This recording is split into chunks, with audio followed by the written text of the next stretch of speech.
বলম বলম বাহুবলম, কংগ্রেস তাকে লাগাচ্ছে মলম। এ কথা বলতেই হচ্ছে, কেননা বিহারে বাহুবলী হিসেবে পরিচিত পপ্পু যাদব কিন্তু কংগ্রেস নেতাও বটে। এই বাহুবলী নেতাকে গত সপ্তাহে পাটনায় রাহুল আর তেজস্বী যাদবের সভায় মঞ্চে উঠতে দেওয়া হয়নি, আর তাতেই বোধহয় গোসা করেছিলেন এই বাহুবলী। এরপর কাহানি মে টুইস্ট।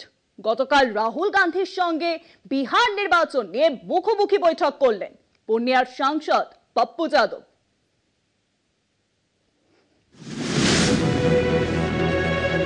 বিহারে বাহুবলী হিসেবে পরিচিতি পেয়েও সংসদীয় রাজনীতিতে সফল পাপ্পু যাদব। নানা দল ঘুরে 2024 সালে নিজের দলের অনুগামীদের নিয়ে কংগ্রেসে যোগ দেন পাপ্পু।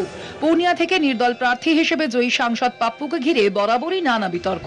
একাধিক খুন অপহরণের অভিযোগে বেশ কয়েক দফায় জেলেও যেতে হয় পাপ্পুকে। কংগ্রেসে যোগ দিলেও বিতর্ক পাপ্পুকে ছাড়েনি। গত 9 জুন বিরোধীদের ডাকা সাধারণ ধর্মঘটের দিন পাটনায় বিক্ষোভ সভায় অংশ নেন লোকসভার বিরোধী দলনেতা রাহুল গান্ধী। সভায় মহাগঠবন্ধনের নেতা তেজস্বী যাদব সহ শরিক নেতৃত্ব হাজির ছিলেন। একটি ট্রাকে অস্থায়ী মঞ্চ গড়ে নেতারা সমাবেশে ভাষণ দেন। সেই ট্রাকে উঠতে গেলে পাপ্পু যাদব ও কানহাইয়া কুমারকে বাধা দেওয়া হয়। স্বভাবতই অপদস্থ সাংসদ পাপ্পু সভা ছেড়ে চলে যান। ঘটনার এক সপ্তাহ পরেই প্রথম এআইসিসি দপ্তরে রাহুল খার্গে প্রমুখের সঙ্গে দেখা করেন পাপ্পু। বৈঠক শেষে পাপ্পুর দাবি, আসন্ন বিধানসভা ভোটের প্রস্তুতি নিয়েই তাদের মধ্যে আলোচনা হয়েছে। সেখানে প্রদেশ কংগ্রেস সভাপতি রাজেশ কুমারও উপস্থিত ছিলেন।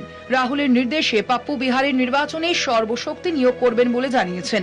তবে আরজেডি তথা বিরোধী জোটের নেতা তেজস্বীর সঙ্গে পাপ্পুর দূরত্ব তাতে ঘুঁচবে কিনা সেটাই এখন দেখার।